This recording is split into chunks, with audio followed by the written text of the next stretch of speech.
up with my dad saying you can have anything you want, you just can't have everything you want. And I think that was great framing as a parent that everything is available, but there are trade offs.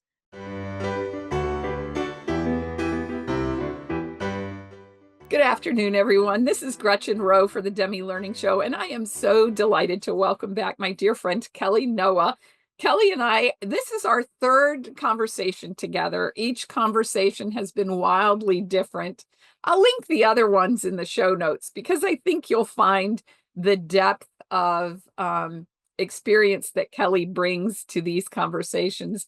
This one was a suggestion born of a conversation we had a couple months ago, and I am delighted to experience the conversation of the art of choosing wisely with Kelly.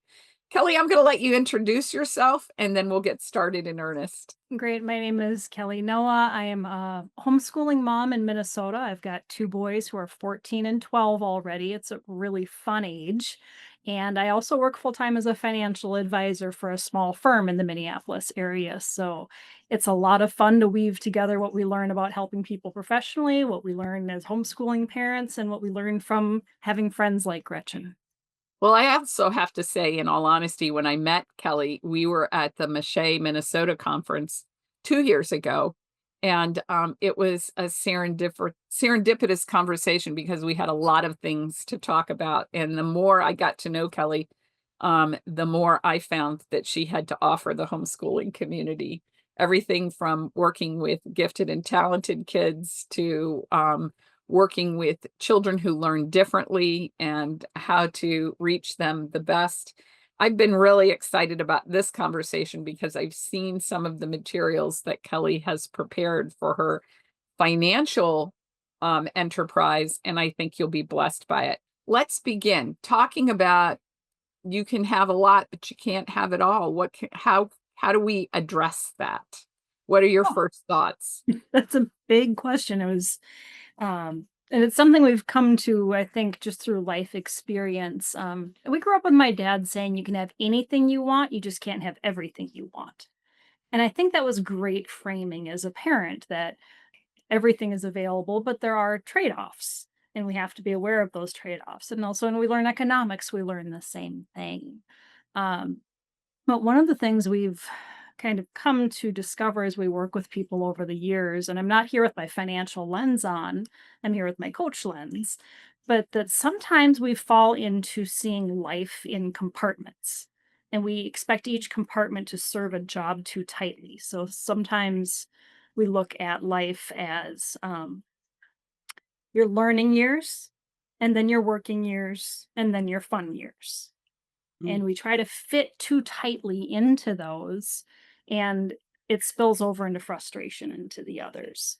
So one of the things that we've learned to encourage for our own families is to have a layered life where you've got, instead of your learning years and your working years and then your fun years of retirement, all three layers happen throughout your life, where we've got lifelong learning, we have lifelong value creation, and we have lifetime deliberate recreation.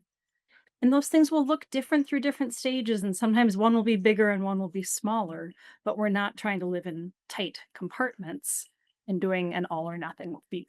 So when do you begin those kinds of conversations with your kids? Have you always had those kinds of conversations, or is there a magic age where you know that message rings truer? That's a really good question. I think that sometimes as parents, we forget that we're teaching our kids every day by our own actions. Right? So before we even sit down and say, this is a dollar, this is what you do with it, our kids are observing us making choices with how we spend our time, energy, and money. So I think we're doing that from the time that they can't even observe and understand what they're seeing yet. They're watching us. Are we lifelong learners? Are we finding ways to add value to the world? And are we finding ways to enjoy life while making the world and ourselves a better place? I think that's a terrific way to frame that. I remember vividly my eldest daughter, she was about 3, and she had wanted to do something, and I said, "Well, that's not in the financial plan this week. I don't have the money to do that." And she said from the back seat of the car, "We'll just go to the wall and get more." Go to the wall. like, okay, no, that's not the way it works.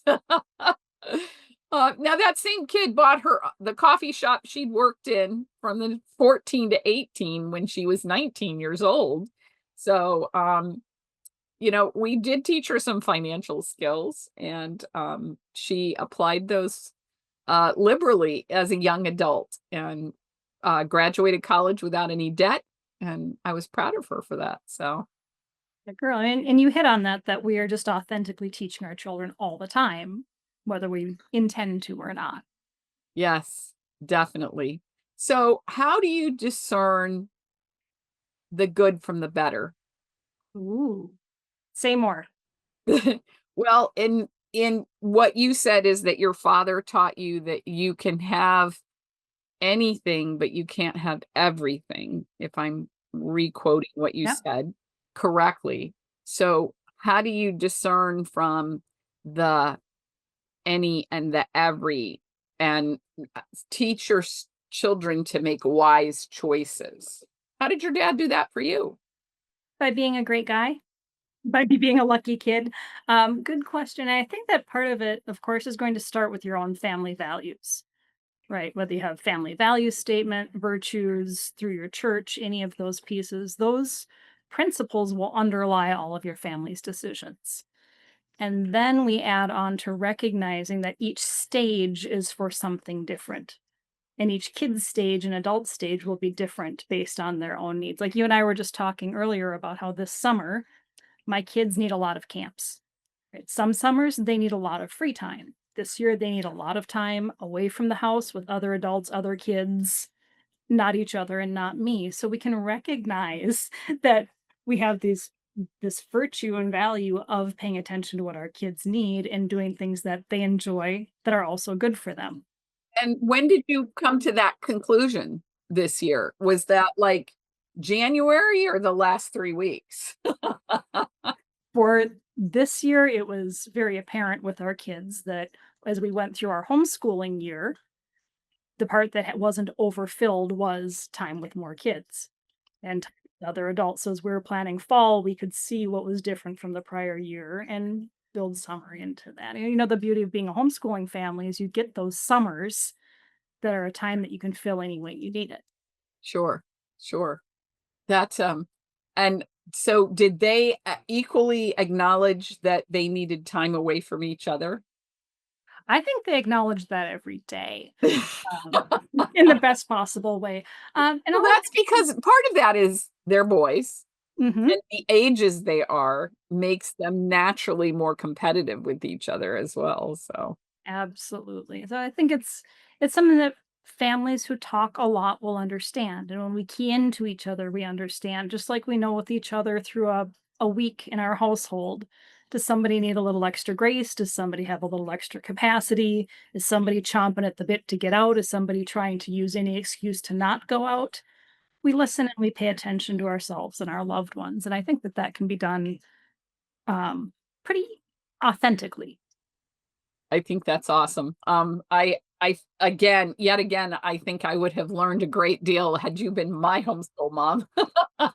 So and when we formalized a description for this conversation, we were talking about volunteering outside of formal settings, and intentionally selecting recreational activities. So I want to take those two aspects and talk about them separately. Talk to me a little bit about your thoughts with regard to volunteering, because it seems like as the world rolls on, it becomes ever more difficult to teach kids the value of an altruistic experience. That's a great question. And volunteering has so many levels to it, right? There's the purpose of doing it for making the world a better place, but there's also a way of doing it that provides a lot of self growth without being selfish. Right? So, just as you were talking about how you think you would have learned from me as a homeschooling parent, one of the reasons why I can talk about these things is because I've volunteered in the community helping parents. And it's only from having a lot of these conversations that I've had practice articulating the thoughts that comes along. So, volunteering is a really great way to serve others while also growing. Um, When I was a youngster in my early 20s, I volunteered with the local sheriff's office. I think we've talked about that, doing rescue and recovery. And yes, I learned first aid and how to cut cars up and how to dive into the water and all of those fun things. But what I didn't realize I was going to learn was how to be a leader, how to communicate, how to have that first moment where I realized that everyone's looking at me to have the answers. And that wouldn't have happened. I wasn't ready for that yet as an employee or as a parent or as a community member, but there was a place that I got to practice having that experience. And when you're volunteering, you kind of have a chance to learn anything. If you want to teach, you want to lead, you want to communicate, you can get into these arenas and practice those skills in a smaller setting while making the world a better place. Interesting. Yes. Yes. So now have your kids had the opportunity to do some of those kinds of things? And what are the if they have, what did those conversations look like for them to choose what they wanted to do?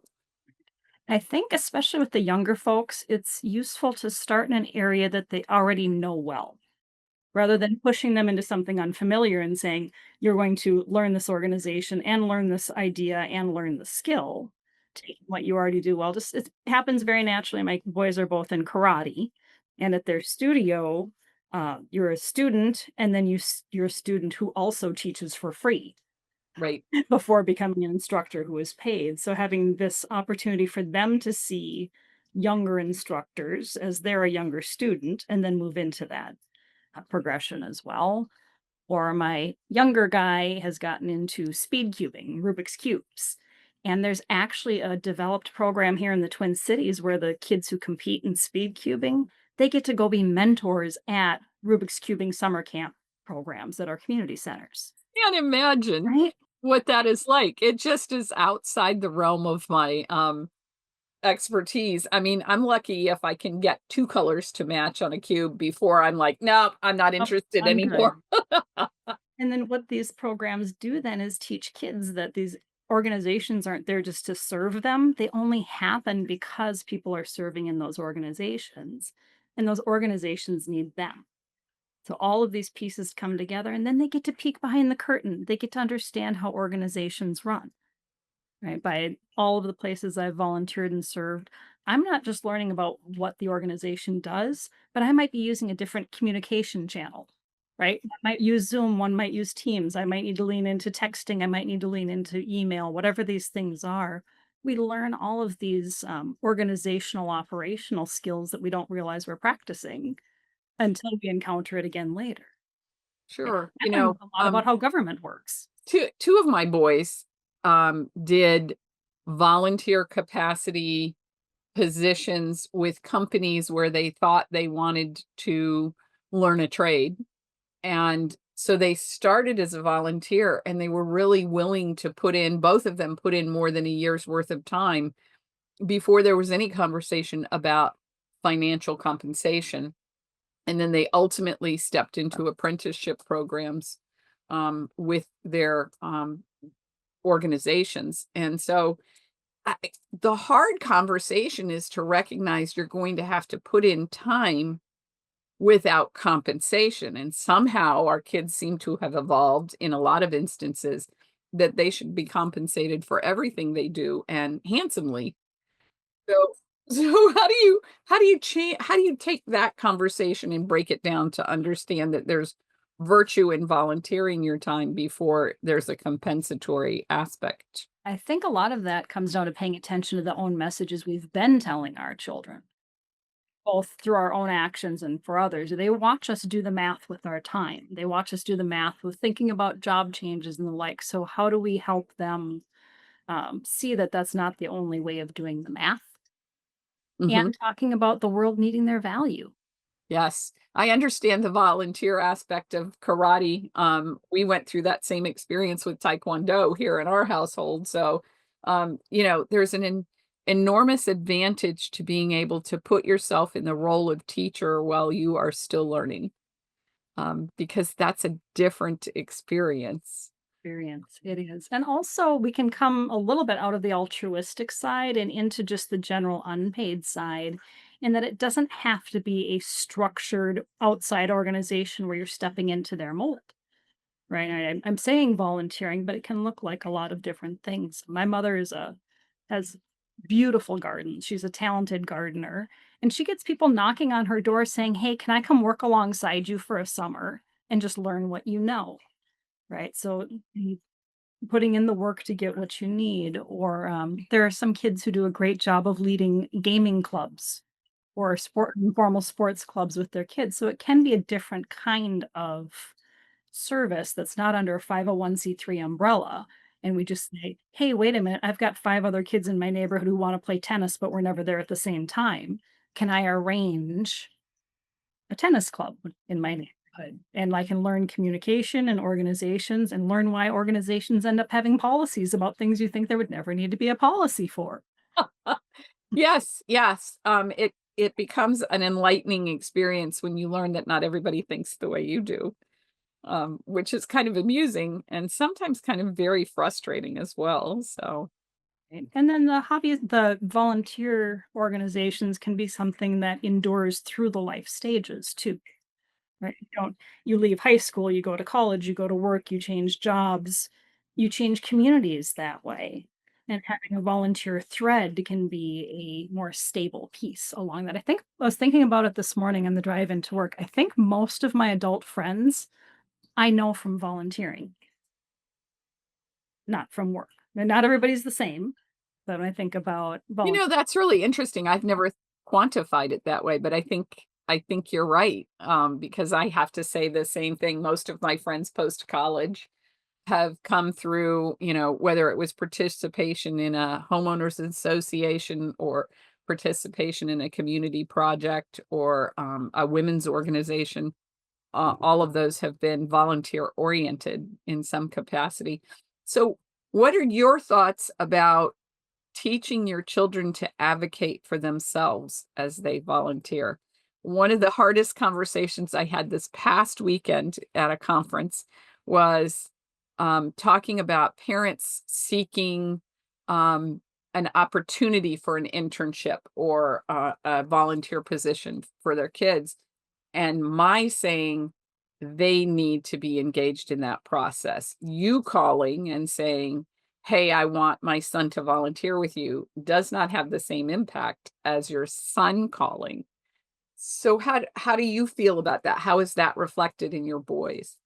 I don't have all the answers to anything. I can just tell you what's worked for us over the years. And one thing that I did, again, none of this was with intention except for good ideas, but I've long since encouraged my kids to communicate directly with adults. And that didn't have to be a high stakes thing. Sending a fan mail letter to an author after reading a book they loved, walking up to a counter at an establishment to make a purchase. My kids are really good at writing feedback and complaint letters to organizations. Not in the grumpy way, but my Uh-huh. 12-year-old very effectively sat down this week and emailed a shop about a Speed Cube lubrication bottle that he ordered that came defective, and he was able to navigate that. What do I say? What do I need my mom's permission for information to share? Do I need to copy her in? Because at 12, he's practiced communicating and advocating on his own behalf. So the more small opportunities we give our kids, especially for homeschooling, and they're in some ways more engaged with the world, in some ways less, Right. making sure that we seek those things out because they don't have the daily experience of self-advocating with an outside teacher. Sure. So helping them step up to that in smaller ways so they are comfortable, teaching them when do they need to copy their parent in so the other adult knows that the parent is in the loop, right? Right. Being Right. comfortable with having those exchanges. So I say start early and start small. One of the things that I said to parents this past weekend is you have a perfect opportunity with a cell phone to sit down and role play across a kitchen table. What kind of questions do you want to ask? If I say this, what question would you ask in response to my saying that? And to be able to teach our kids that process. Nobody learns that process by accident. It has to be intentional for us to be successful with that. So I want to switch from volunteering to talking about, you said something that really has affected me and I've thought about for months since we first had this conversation, and that is selecting recreational activities that foster personal growth. And knowing that I have a child who's about to have a wild personal growth experience, 3,700 miles of it, uh, when he leaves 2 weeks from today. Um, it this has been an evolution that started when he was 7 years old.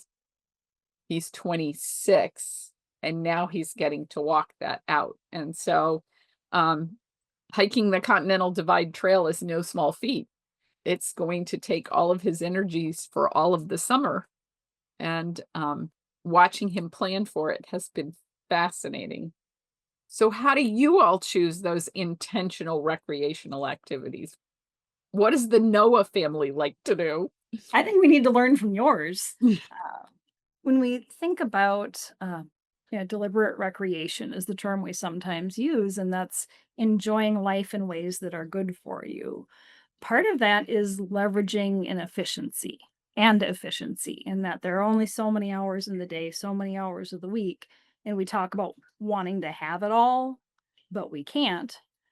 So if we can take something that might have been 2 hours of something good for us and 2 hours of something that we enjoy, that can take 4 hours done separately, going to the gym and then going and socializing. Or if I can combine them into an activity that meets my needs to move my body today while spending time with a friend, for example, we can be a lot more efficient and get more into our day. And just overall, sometimes we hate to admit it, but the things we do to relax end up leaving us more tired or less healthy, less connected with the world. So if we can come into the work week, as it were, for a traditional Monday morning, delighted from having a fulfilling weekend that was good for us and good for our community and good for our mind, we're ready to go. We'll be able to produce better and learn more at work than if we come in fried from sleeping too much, having the wrong kind of fun and the like, and then amplifying that. Um, and my wise father is a fan of saying, find people who are more like what you want to be and join them. Right. So, as we're talking about our deliberate recreation, are we choosing friends and social groups that are doing things that they're healthy and happy and excited and learning and being part of that cycle instead? Your dad sounds like a fascinating man. Now, do you have siblings? I do. I'm the youngest of three. You're the youngest of 3. Wow, okay, Oh, yeah, my alright. big sister has a birthday today, actually. Oh my goodness, well, Happy happy birthday, Tina. birthday to her. That's amazing. I find it fascinating, and in the interest of full disclosure, I also find it fascinating that you work alongside your dad.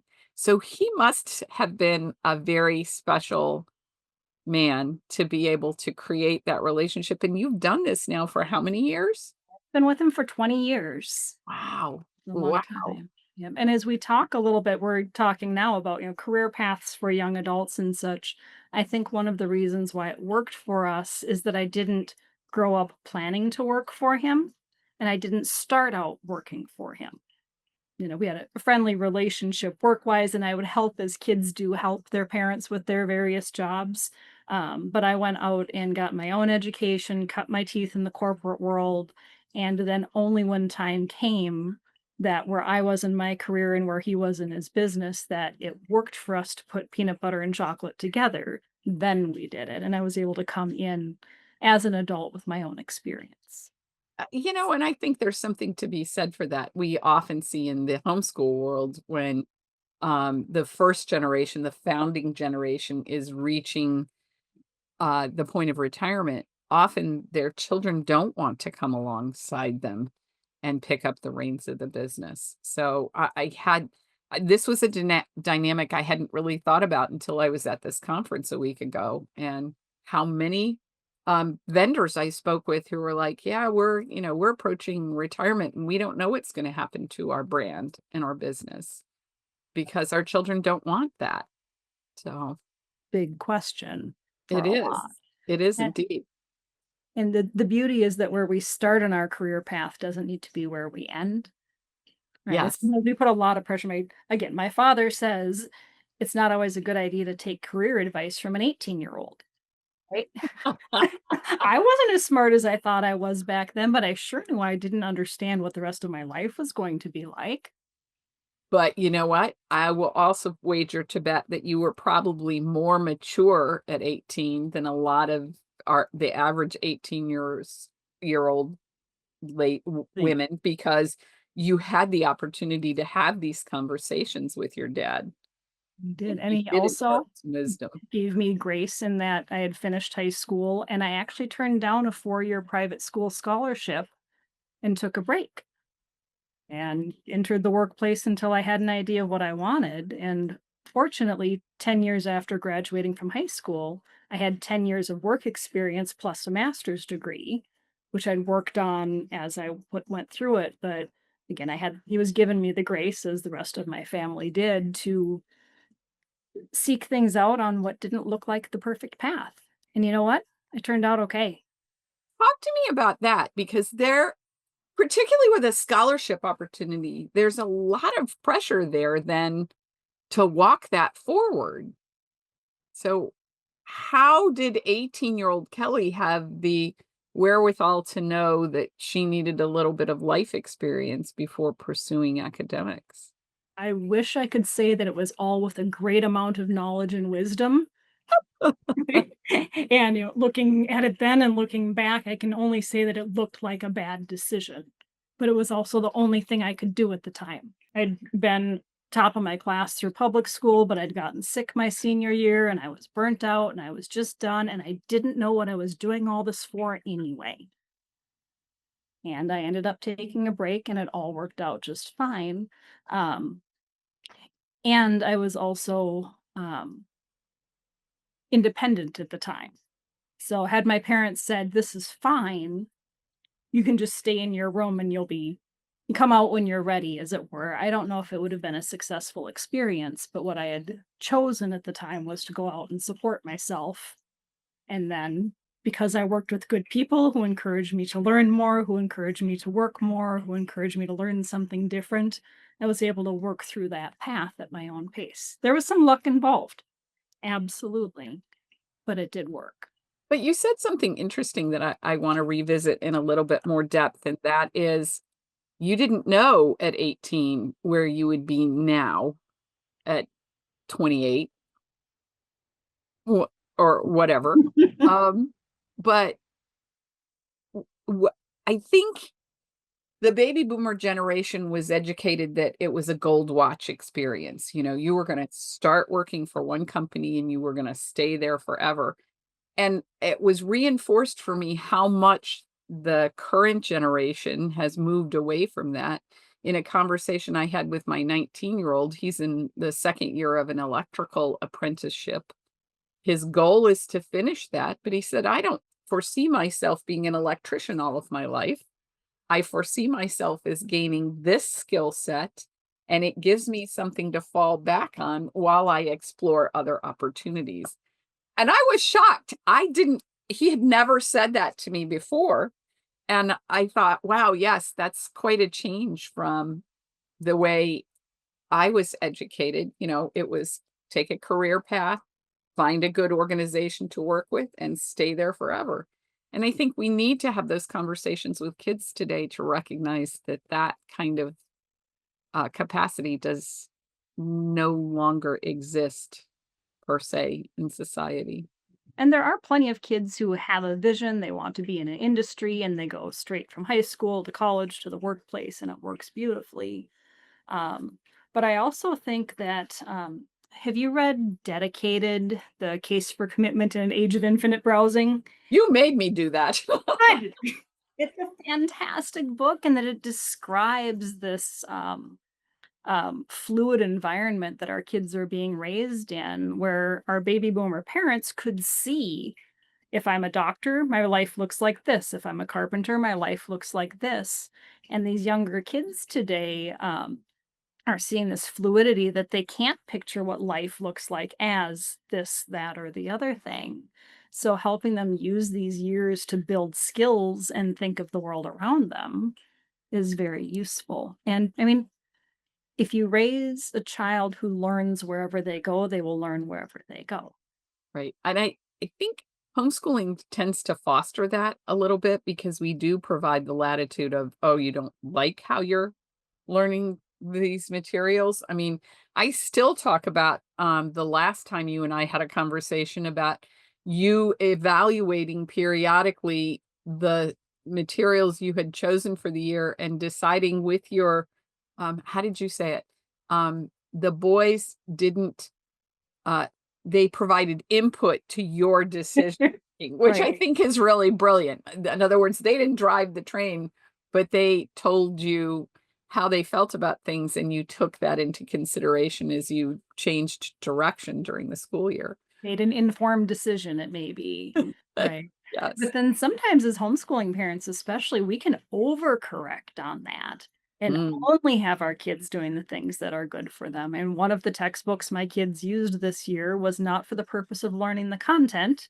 It was to just quote unquote suffer through, read the chapter, answer the questions the way they are being asked. Right? I know you understand this concept much broader and have lots of great thoughts about it, but can you write a one sentence answer to this question that specifically answers the question?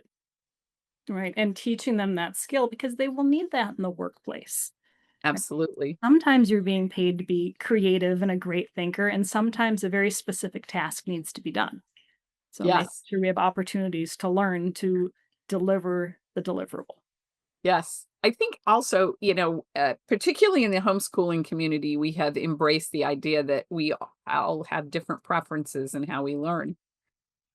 I've never heard of an employer say, "Well, so tell me what your learning preference is," and then tailor that beginning work experience around that learning preference. So we do have to be able to do as you said, answer the question in the way it was asked. Asked. That's a hard skill Right? It sometimes. is. And learning to become the other side of that, presenting of information. You and I had talked earlier about the different, skills that we learned academically that help us in our workplace today, and how do we use writing in everyday life.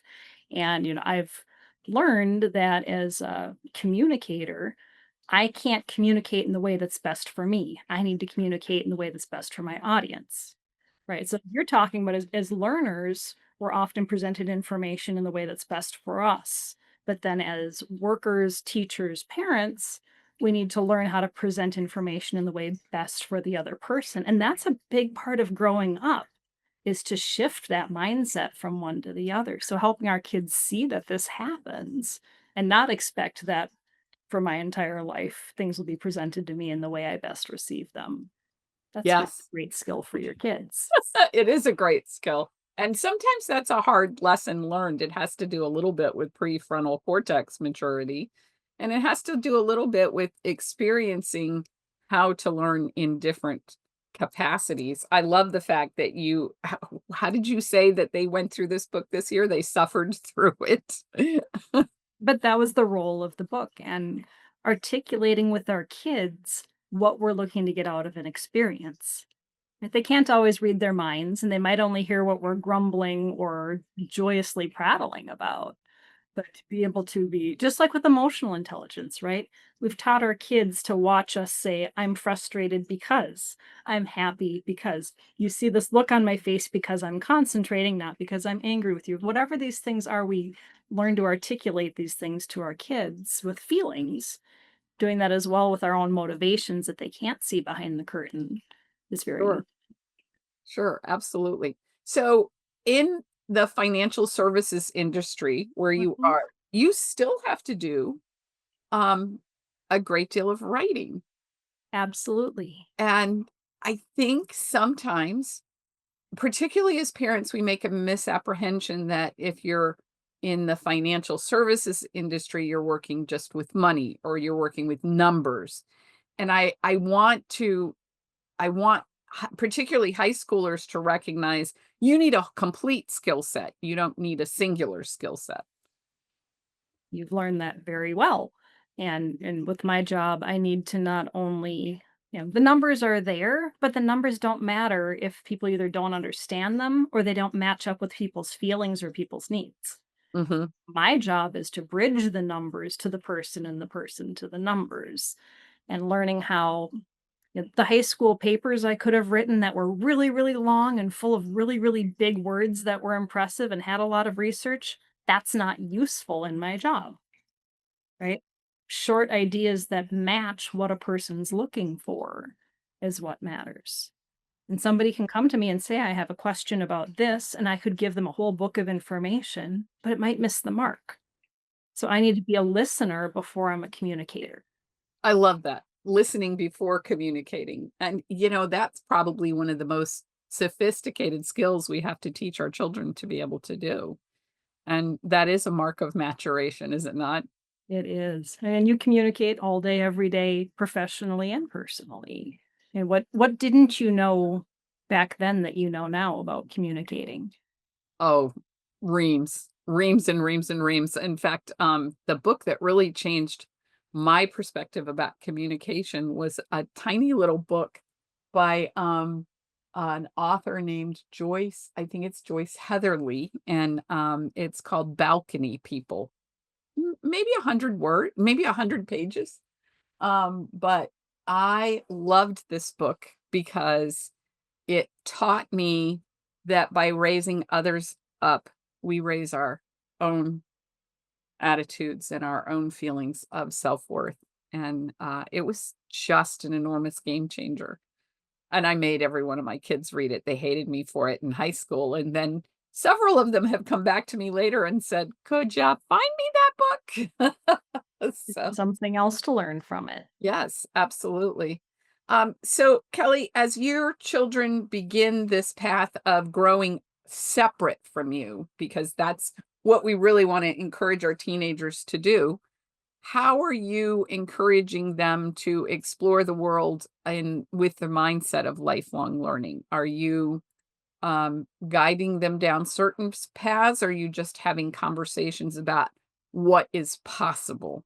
I think the most primary piece is the framing, like we talked about at the beginning, that learning isn't something you do until you're 22, right? Lifelong learners, and then surrounding them with parents who are lifelong learners and grandparents who are lifelong learners. So I think that's the first part of that. And the second part is just having those conversations with them that will be doing formal education earlier in your life, but you'll always be informally learning. And you may return to formal learning as time goes by. We have no idea what their workplace is going to look like in 20 years, but whatever tech we're using today is probably going to be irrelevant.